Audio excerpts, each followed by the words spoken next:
George V, the reluctant sailor king who was never supposed to take the throne. The sudden and unexpected death of George's older brother is a cataclysmic blow. He dreaded the idea of being king, but he knew he had no choice. This is the story of a king with two very different sides. In public, a man loved by his people, and with his wife, the architect of a popular and successful monarchy. King George would have been half the man without his wife. He completely relied on her. George made himself relevant, visible, accessible to the people, and so managed to survive and prosper. From my heart, I thank my beloved people. But in private, George could be ruthless, cold-hearted, and struggled with his emotions. He wasn't a good father. He was gruff. He had a filthy temper. The public never saw his anger. If they'd ever seen him at home and going mad because someone was 2 minutes late for lunch, they wouldn't believe that he could be so petty. What do we really know about George V, the king who would steer Britain through the First World War? They liked him because, yes, he did have a bad temper, but he was a king of the people. What made him the way he was?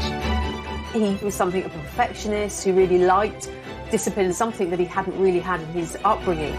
How was his life and death shrouded in dark secrecy? His death seems to have been slightly more sinister. It's kept quiet and glossed over for 50 years. This is the story of King George V. Tempers, tragedy, and triumph.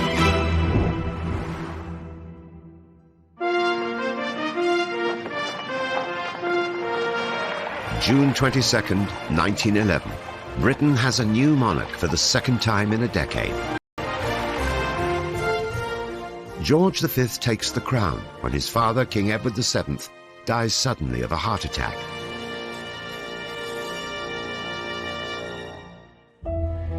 Reigning in the shadow of his formidable grandmother, Queen Victoria, George V would take 20th century Britain back to austere Victorian principles. Yet behind the scenes, George is filled with anxiety at the prospect of becoming king. Writing his fears in his diary, "May God give me strength and guidance in the heavy task which has fallen on me." George was dreading becoming king. He really did not want this great responsibility. I think the whole idea of having to go out into public and talk to the world is just the worst thing he can imagine. George V grew up on a beautiful, enormous rural estate in Norfolk called Sandringham. The house which he grew up in had all the kind of most modern mod cons, and around it were miles and miles of land on which his father shot birds and beasts. George was a very boisterous little boy. He adored his older brother, and they would play together non-stop. They were very, very bonded. George was the spare to his brother who was the heir, and so he wasn't brought up with any expectation that he would one day become king himself. Family life was unconventional. The playboy lifestyle of George's father was a constant strain on his mother, Alexandra. Edward had started to have affairs once Alexandra started to have children, and she couldn't really keep up with his very active social life. They did not have such a close, intimate relationship that she could actually rely upon him, because he was too busy off and about every day with his various girlfriends. His father's antics would play a huge role in shaping George's values and personality. Queen Victoria was not amused by Edward's behavior or the way her grandchildren were being brought up. They just had this sort of band of children, and they just did what they liked. Queen Victoria was very much a hands-on mother, wife and grandmother. She would tell them off for their very bad behaviour, and she didn't like to see them very much because she couldn't stand the noise. Queen Victoria took charge when it came to the children's education. She appointed clergyman and strict disciplinarian John Dalton as their tutor.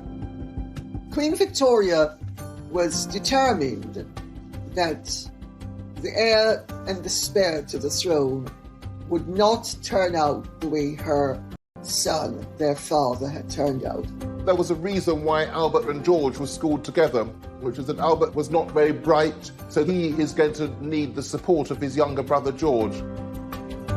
But both George and his brother struggled with their studies. His frustrations would often lead to explosive outbursts, a side of George that would come to define his behaviour in years to come.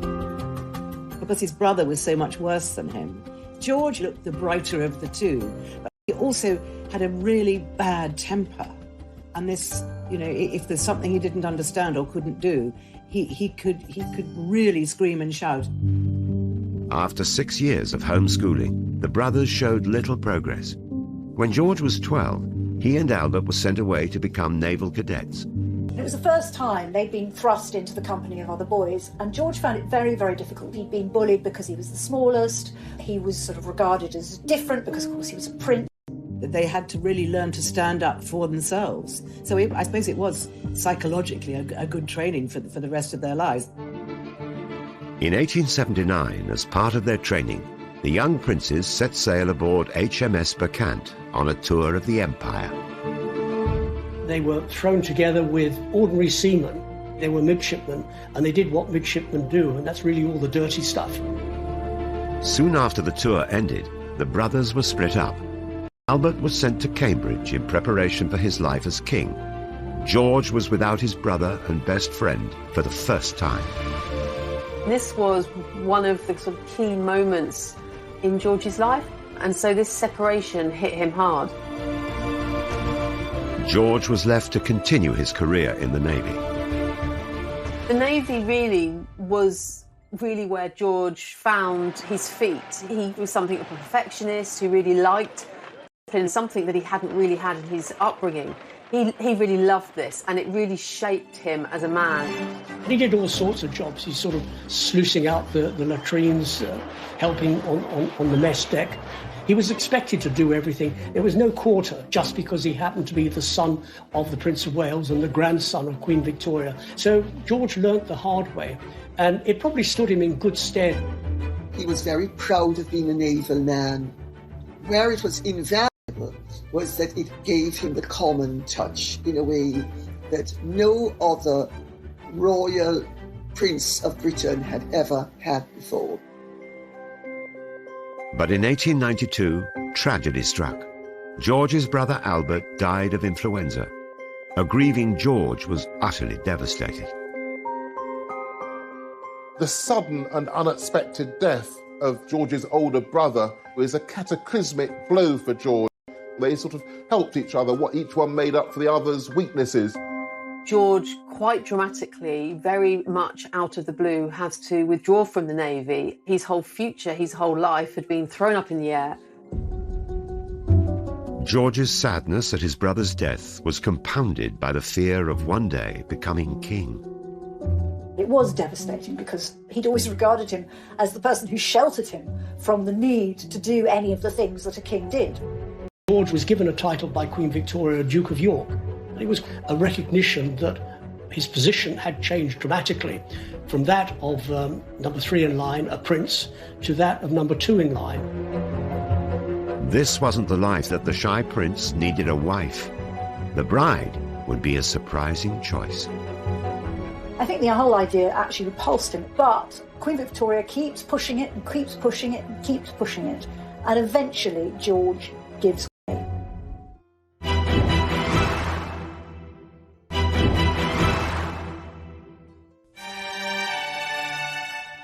In 1892, as George was still coming to terms with the sudden death of his brother and the idea of one day becoming king, his grandmother, Queen Victoria, was busy finding him a wife. The next thing that happens is that Queen Victoria says, we have to get George married, and I have this perfect candidate. Queen Victoria had chosen Princess Mary of Teck to be Albert's bride and Britain's future queen. She had a fine sense of duty and she had great reverence for the crown. In Queen Victoria's eyes, manna from heaven. Perhaps unsurprisingly, George wasn't sold on the idea of marrying his dead brother's fiancée. But Queen Victoria had made her decision and was not one to be disobeyed. I think the whole idea actually repulsed him, but Queen Victoria keeps pushing it and keeps pushing it and keeps pushing it, and eventually George gives way. He didn't really feel very strongly for her, but he did what his grandmother told him to do. George constantly struggled with his emotions, and although he and Mary did eventually fall in love, they found it hard to express their feelings. There are numerous letters where they articulate how fond they are of each other, but that they couldn't actually say it in person. George found it very difficult to express his adoration in words, vocally, and therefore he wrote a lot of notes. In fact, they wrote a lot of notes to each other, almost love letters. The couple were married at St. James's Palace in the summer of 1893 and began a modest life together on the Sandringham estate. It was remarkably sort of austere, but it was exactly where they felt most comfortable and where they could live their life really as a sort of county gentry family rather than as heirs to the throne. George didn't like grandeur. He didn't like fuss. He wanted a simple life. There's some wonderful things that he didn't like he didn't like women that wore nail varnish, and he didn't like modern music, and he didn't like opera or ballet, and he didn't like certain books. So he was a bit of a Philistine, really. He's known for two hobbies, most of all. One is stamps, and the other is shooting. He loved shooting, and it was felt that by killing these birds, he got rid of a lot of tension inside him. He did have one of the world's greatest stamp collections. It had been started by his uncle Affy, and every afternoon he would collect more stamps, get them sent from all over the empire and stick them into his albums. There's a funny story about his private secretary coming up to him one day and said, "Oh, sir, I have just read in today's Times that some damn fool went to a private auction and paid £1,400 for just one stamp." And he looked at him thinking, this is a very interesting conversation. The king would be lovely to talk about. He said, "I am that damn fool." George also applied his traditional austere values to marriage with Mary. He was nothing like his playboy father. Although George never spoke disapprovingly of his father's many affairs and reputation as a philanderer, I think he set himself to be very, very different from his father and to be devoted and completely faithful. He was a committed Christian, read his Bible every day. But there were two sides to George. One was never shown in public. His temper often got the better of him, particularly with his 6 children. But he wasn't a good father. He was gruff. He had a filthy temper. George V treated family like he's the captain and everyone in the family is a rating on the boat. He expected absolute obedience from his children. He set out to terrorize them, and to a large extent did. George demanded similar levels of compliance from Mary. George was completely controlling. He dictated what clothes his wife would wear, how she would wear her hair. He didn't like the idea that her ankles should show, so she always wore very long dresses. He wanted her to be like a slave, to do absolutely everything he told her to do. Queen Victoria's death in January 1901 moved George one step closer to the throne. His father, the new King Edward VII, sent George and Mary on an overseas tour. People were fascinated to see what they looked like, and they came out in their hundreds and their thousands to see them. They went to Ceylon, which is now Sri Lanka. They went to Australia, where George opened the first Australian Parliament, the new Australian visit to the Empire, and it was the first of its kind. When George and Mary returned from the tour, they became the Prince and Princess of Wales. It was a title George would hold for less than a decade. In May 1910, George, the introverted prince who hated public speaking, became king. I think being the king of the United Kingdom is an awesome and daunting thing. And he's very grief-stricken at his father's death. He's loved his father. His father always said, I regard you as a brother. The day after his father died, he went to visit his father's privy councillors, who were sort of royal advisors. He said it was the worst ordeal he'd ever been through. A few months later, he has to address Parliament, and everybody can see the papers shaking in his hands. George had a strong sense of duty, but would rely heavily on Mary's constant support and advice. I think the whole country sort of knows that he's scared. He has learnt that duty is everything, and he does his duty, even though it means that he's waking up at 5 o'clock in the morning in a cold sweat and scribbling notes to himself. Mary adapted to the role of Queen absolutely perfectly, and she saw her role not as being mother to her children, but as being, in a way, a mother to her husband. At his coronation in 1911, George and Mary were presented to the world. For this anxious new king and his queen, it was a momentous occasion. It lasts hours and hours, heavy robes, you've got to get it right. You look at him in the pictures and he seems to wear the robes magnificently. But I think at the beginning of the reign, for somebody not particularly well educated, not particularly at ease in large gatherings, I think it was really daunting.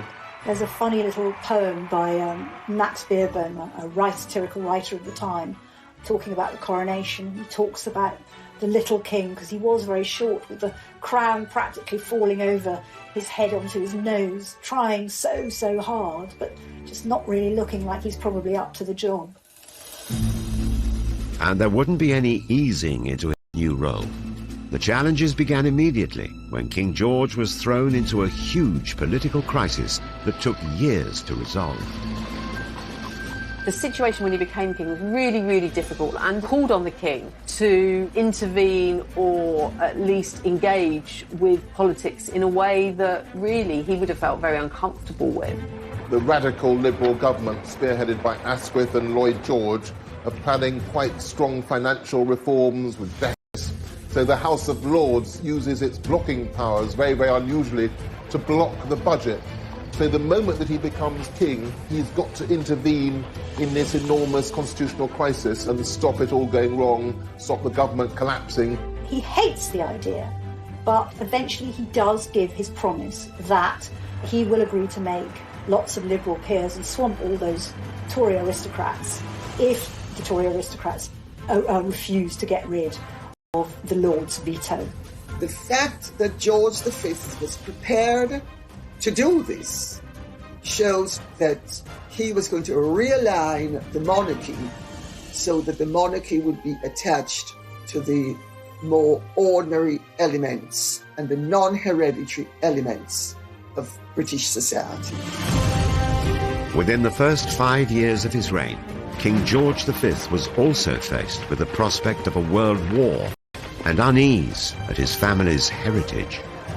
As Queen Victoria's grandson, he carried the family name Saxe-Coburg and Gotha. It was German.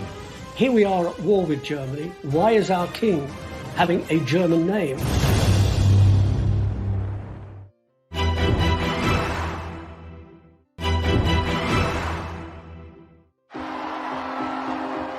In 1914, King George faced the biggest challenge of his reign.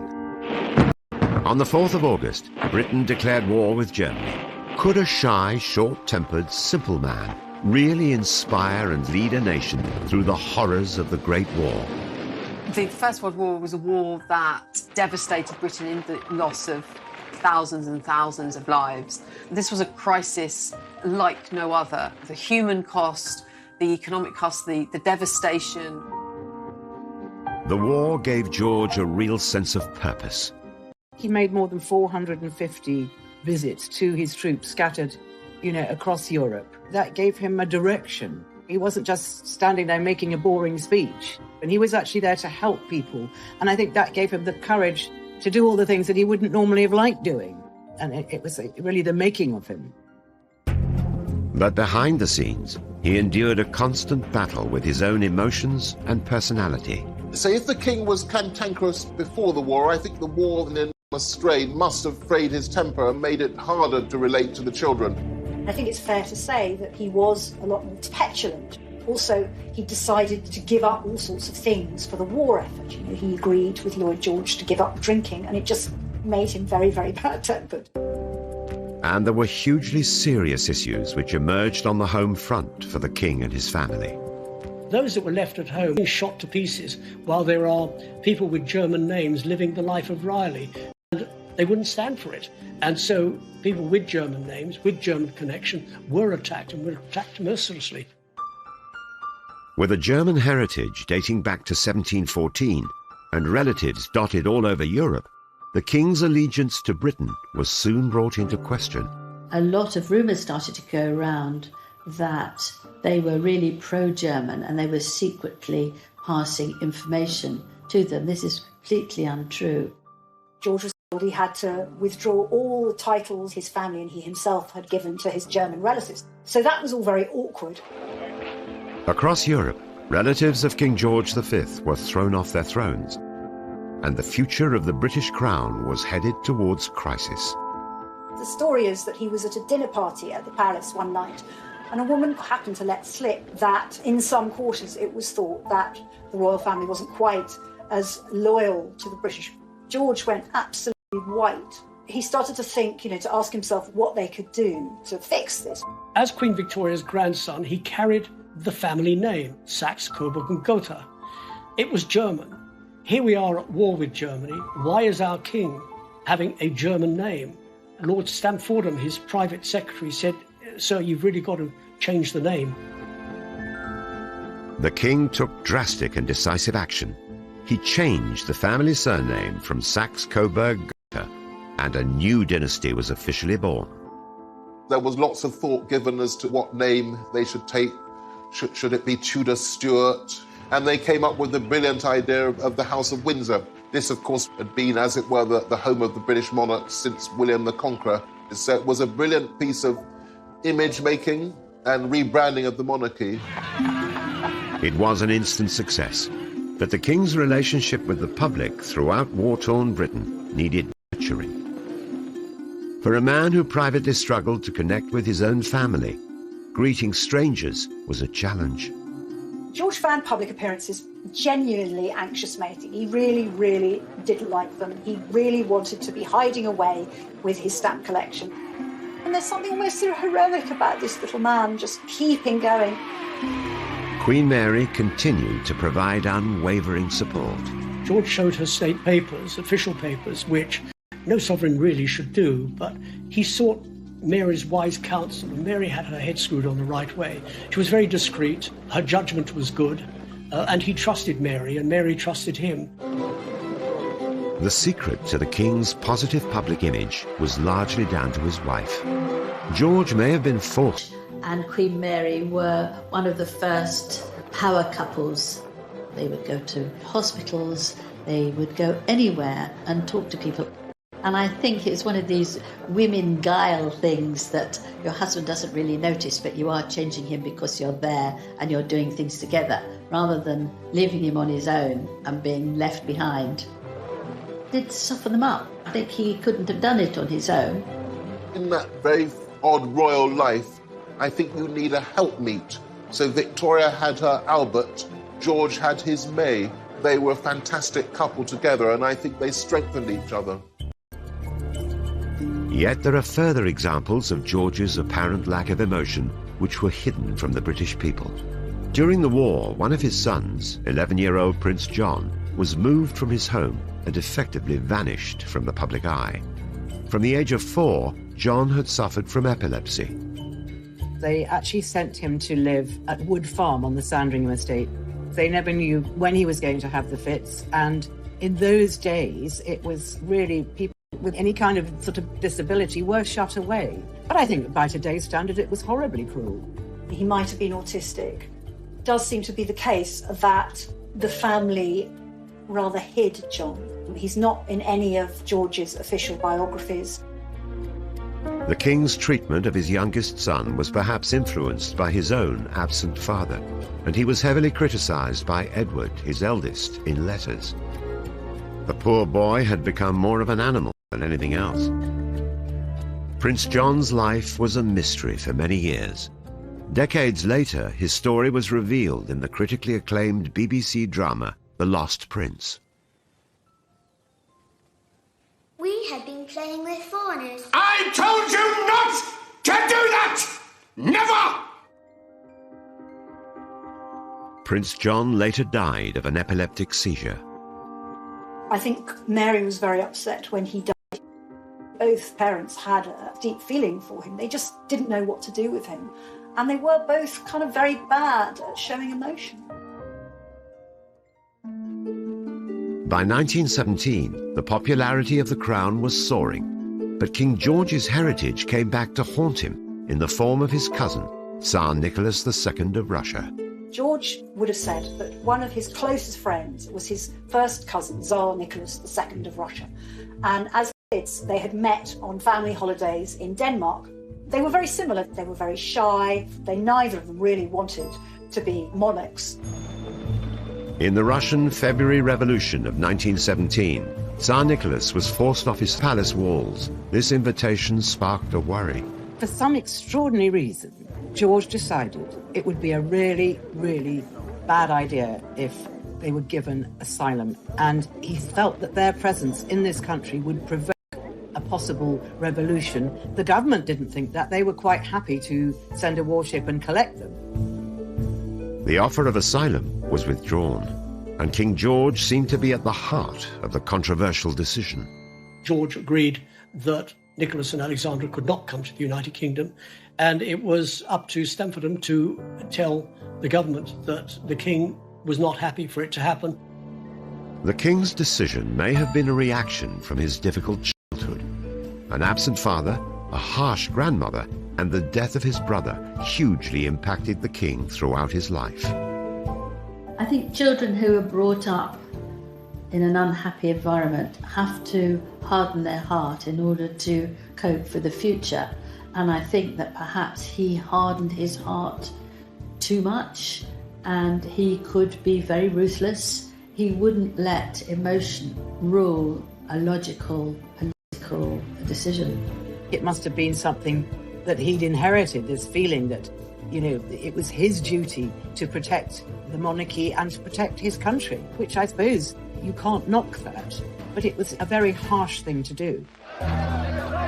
In July 1918, the Tsar and his family were executed by the Bolsheviks, as graphically depicted in the BBC drama The Lost Prince.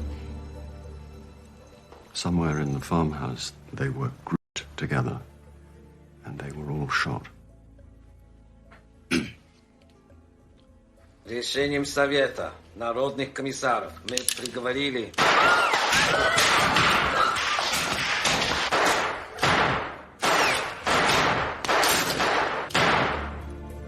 Nicholas never knew that it was George. He always thought that it was the British government who refused to rescue him and his family, and he went to his death thinking that all the way through. But history has shown that it was not the government, but it was George. It was another cold-hearted decision, exposing a dark side of the king's complex personality. I think it is very ruthless. It's the act of a weak man who's frightened. And it is, in many respects, a rather awful thing to do to the person who you've said is one of your greatest and closest friends. In retrospect, it looks ruthless, but it really is not clear-cut. It would have been very, very hard in practice to get them out of Russia and save them. And I think that when the king turned his back on them, he didn't necessarily know that they were going to be horribly... War finally came to an end. Despite the tragedies, the crown and country had triumphed. He was astonished to see so many hundreds of people cheering and saying, "God save the king! God save the king!" And he said, I can't believe this is happening to an ordinary man like me. The war had deeply affected the king and changed his family forever. But to the British people, he emerged from it a different man.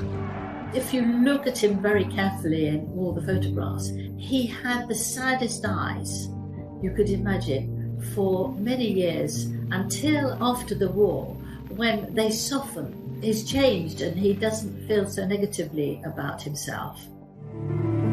However, behind closed doors, the king's fiery temperament had far from softened, especially with his eldest son and heir to the throne. I mean, George saw the way he was behaving and really sort of metaphorically threw his hands up and thought, God help the monarchy when he becomes king. And is there one final sensational secret about George V's death?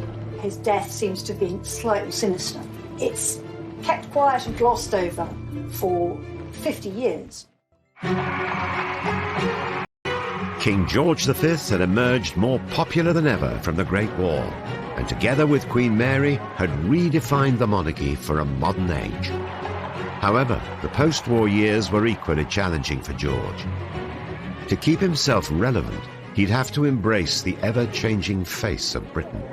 We had the general strike in 1926 when tens of thousands went out on strike because they were paid a pittance. And it was then that George sort of said, a peer of the realm who talked about these people being revolutionaries, George said, they're not revolutionaries. He became more sympathetic and even empathetic to working people.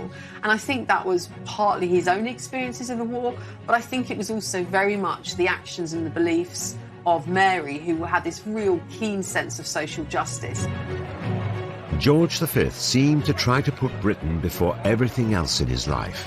Really went outside his comfort zone and his natural instincts and actually accepted change and perhaps even embraced it. This willingness to move with the times meant King George's public image was at an all-time high. But in private, it was a very different story. George's behaviour towards his children arguably had a profound effect, especially when it came to his son and heir, Prince Edward, often known as David. He didn't like the way he dressed. He thought he was far too cosmopolitan. He thought he had an inkling for the good life. And he criticised him at every possible opportunity.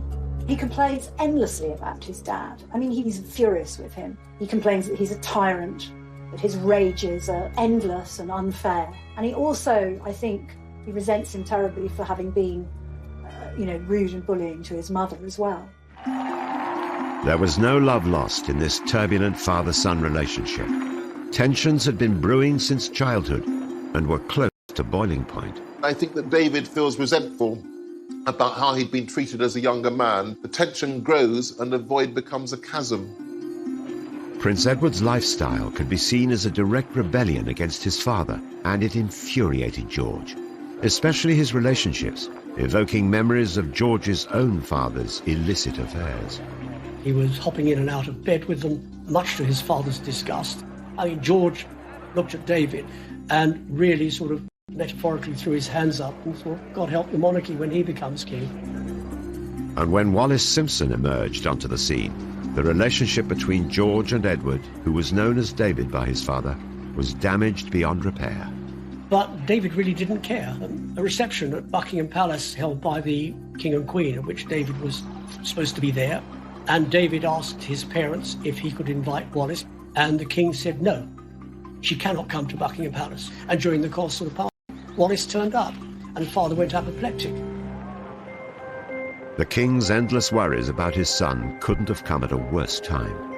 Little did the public know that in private, he was suffering mentally and physically. He was a smoker and he suffered a bout of severe bronchitis and really did become very visibly ill, and his lungs really never recovered. It definitely made him sort of grumpier and more petulant.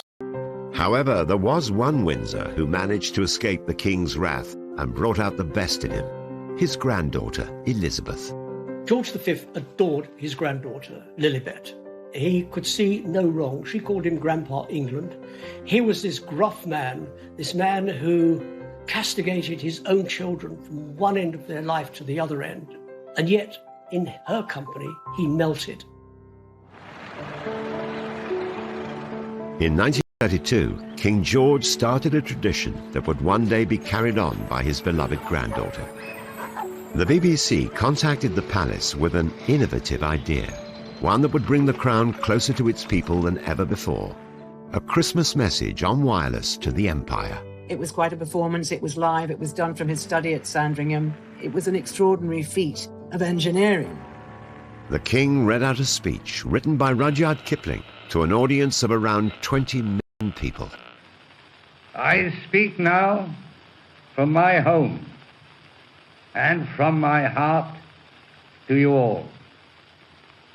To men and women so cut off by the snows, the desert, or the sea, that only voices out of the air can reach them. People really, really like it. It's a huge success. So it begins the tradition whereby the monarch of the day makes an address on Christmas Day. In 1935, George's devotion and duty to his people was celebrated on the streets for the King's Silver Jubilee.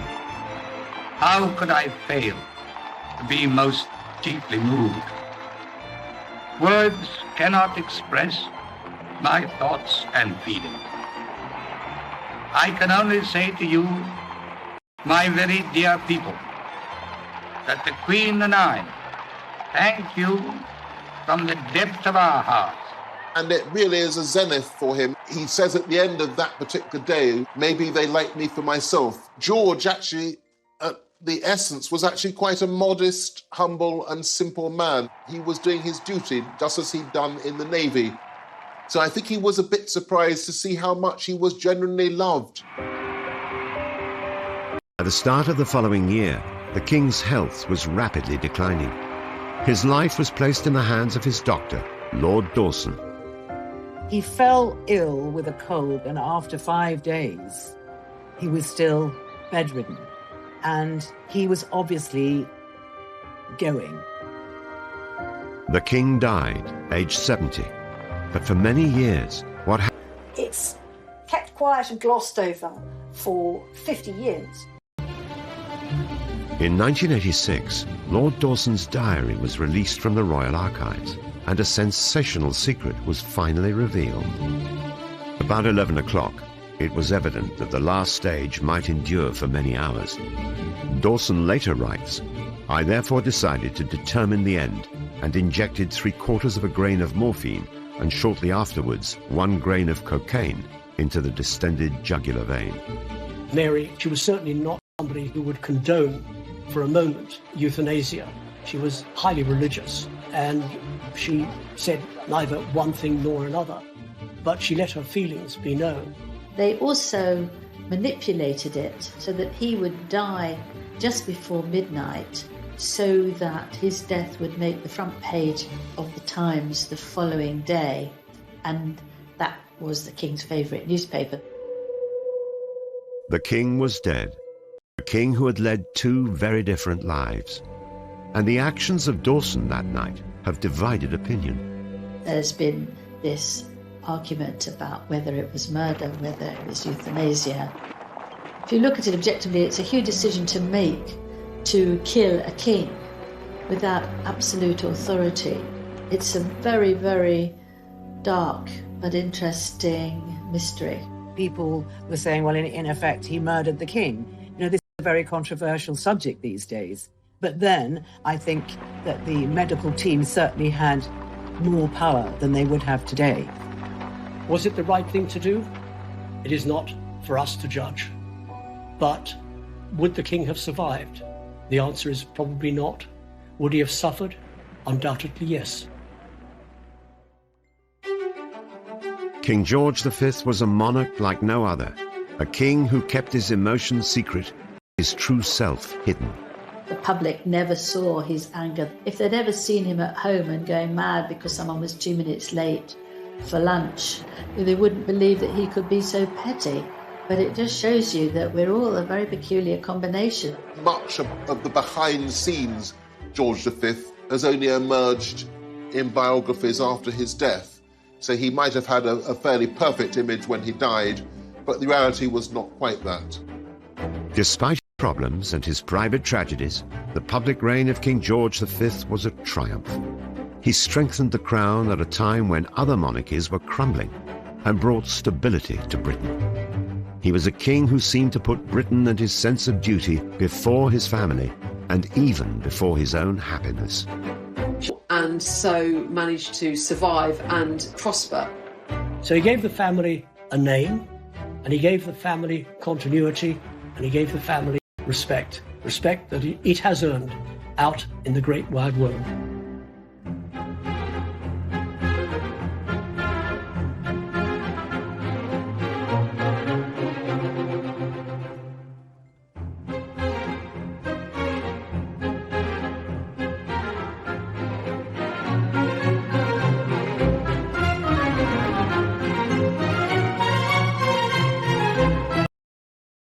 And they were all shot. Решением Совета народных комиссаров мы приговорили...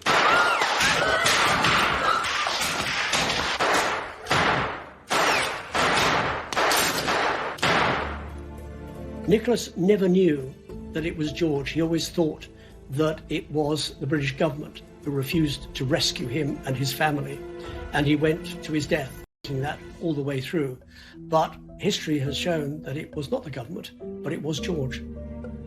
It was another cold-hearted decision, exposing a dark side of the king's complex personality. I think it is very ruthless. It's the act of a weak man who's frightened. And it is, in many respects, a rather awful thing to do to the person who you've said is one of your greatest and closest friends. In retrospect, it looks ruthless, but it really is not clear-cut. It would have been very, very hard in practice to get them out of Russia and save them. And I think that when the king turned his back on them, he didn't necessarily know that they were going to be horribly... War finally came to an end. Despite the tragedies, the crown and country had triumphed. He was astonished to see so many hundreds of people cheering and saying, "God save